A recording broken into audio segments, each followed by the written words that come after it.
Letsile Tebogo was saying it was always my goal to break that Jamaica American dominance. And you know what?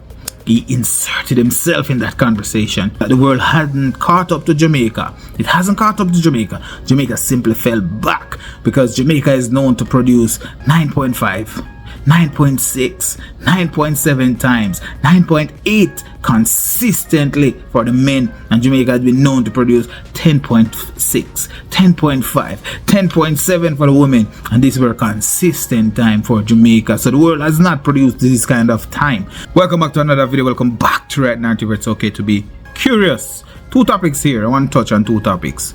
No, the world hasn't caught up to Jamaica. We have simply fallen back. And Letsile Tebogo said it was always my goal to break the Jamaican and American sprint dominance. Those are two very interesting topics. Let's get into them right now. So there have been a narrative circulating in the global athletics that the world had caught up to Jamaica. And some critics think that it is so, while some think it's a lazy conversation to have, because Jamaica really, the world hasn't really caught up to Jamaica. It's that Jamaica has fallen back. Simply, Jamaica has fallen back. What do you guys think? As fan of the sport, do you think that Jamaica had fallen back, or the world had caught up to Jamaica? There are various conversations that could be had, right? For example, Leighton Levy is saying that for nearly 2 decades, Jamaica reigned as the sprint capital of the world, producing an assembly line of once-in-a-lifetime athletes who not only won and redefined the greatness, or redefined what greatness looked like. That dominance was no fluke. It was forged in Melbourne in 2006, where the island won 10 gold medals at the Commonwealth Games, with Asafa Powell, Amar Brown, Maurice Wignall, Sharon Simpson, Sherrian Brooks, Bridget Foster, and the list goes on and on. Jamaica swept sprint and relay, and they laid the foundation for a golden era. And we all knew what happened in 2008 Beijing.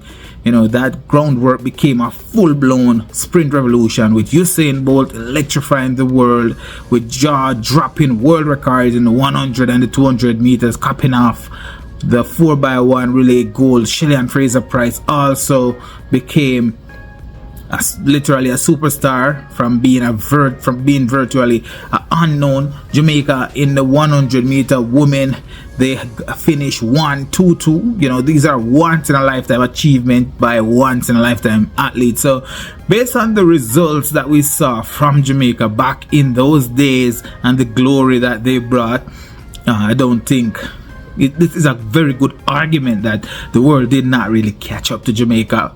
Instead, Jamaica regressed significantly. From there, it was a decade of unprecedented dominance, with Bolt, who go on to become the fastest man in history with a time of 9.58 in the 100 meters and 19.19 in the 200 meters. And let's not forget that Oblique ran the second fastest time in history over the 100 meters with 9.69. Also the second fastest time in the 200 meters with 19.26. So this is no fluke. Jamaica still produced the fastest time in the 100 and the 200, cementing the legacy. Even though the Jamaican men and women had regressed a little bit, the time that they set had stayed there.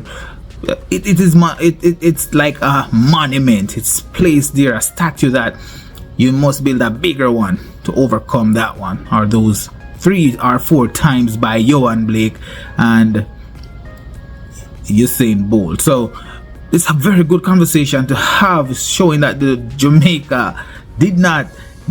world did not caught up to Jamaica. Those records are still there.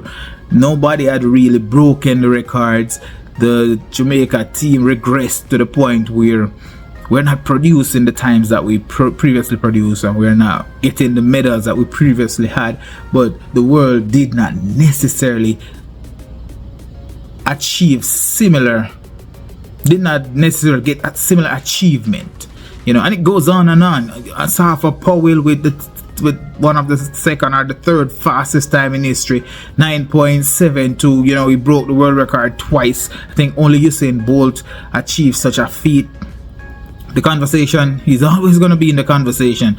Johan Asafa Powell, as disgruntled as he might be, is continuously being spoken of, and he will continuously be in the conversation as the sub 10 king, the athlete with the most sub 10 performance. If memory serve well, he have like 97, and the second closest, or the person closest to Asafa Powell with sub 10 finishes would be Justin Gatlin, who had, I think it probably is around a 54-53 mark. So Asafa Powell miles ahead where sub 10 finishes are concerned.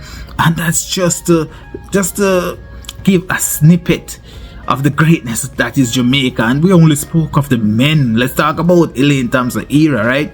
In Elaine Thompson era, the only woman in history to finish to win gold and to double at the Olympics. So in 2 different Olympic games, she won the 100 and the 200 meters.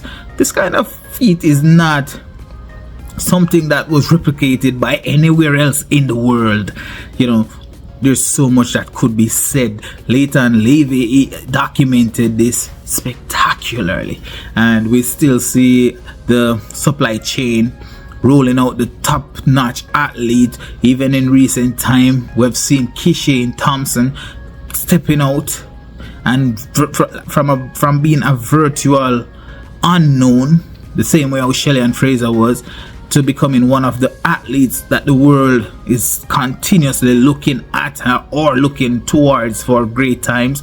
So over the years, over the time that Jamaica had been dominating, they produced times of 9.5, 9.6, 9.7. You know, these are times that are literally unachievable by most athletes, most countries. And we have seen in the from the women, Shelley Fraser Price producing 10.6 times, more times than any other athlete in one season. We have seen 10.5s coming from Elaine Thompson era. These are the times that Jamaica produced, you know, even going pretty close to that controversial time coming from Flo Jo. And we could continue with this conversation for into infinity with the greatness that Jamaica had produced. But Letsile Tebogo, one ambitious athlete out of Africa. Letsile is saying that it was always his goal to break the Jamaica and American dominance. You know, for almost 2 decades, the Botswanian sat and watched Jamaica and the USA just dominating for an extremely long time, and he said that it was my goal to snap their dominance. It was sad to see only 2 nations rule the sports for decades. I wanted to make a breakthrough for African athletes. I aspired to be the one to make it happen, and then take the world's response, and then take in the world response. So he wanted to break it and see what the world would have to say about it. And the reaction has been heartwarming. You know, Tebogo won the 200 meter title in Paris in a dazzling 19.46. It's a special time. It's still nothing close to the time that Usain Bolt ran or Johan Blake ran. You know, those are still spectacular time. But with Letsile Tebogo, in the time that we're seeing, not a lot of athletes running these spectacular times. He ran and won at the Olympics in a spectacular time, defeating the likes of Kenny Benerick and Noah Lyles. Good, excellent time. And you know what? There was no Jamaican to be seen in that race, and the 2 Americans who finished second and third, they finished behind the African who wanted to make that change, that breakthrough, and he won with such grace. Also saw how he anchored that 4x4 100 meter relay team to a 2nd place finish. And even though they had a 2nd place finish, it was like a 1st place finish. That race is one of those races that the world remember the second place finisher more than how they remember the first place finisher. The first place finisher, all he got was the gold medal. He did not get the recognition that Letsile Tebogo got from that 4x4 relay team. So at the end of the day, Letsile Tebogo was saying it was always my goal to break that Jamaica American dominance. And you know what?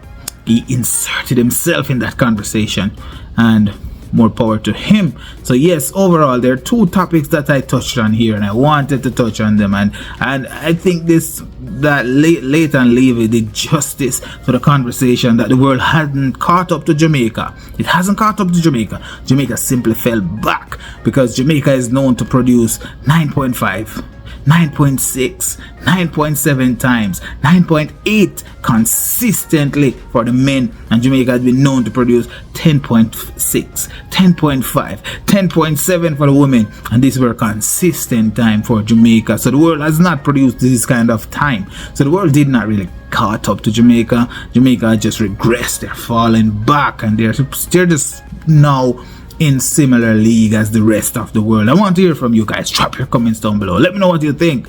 We Rewrite the Narrative. Like, share, subscribe.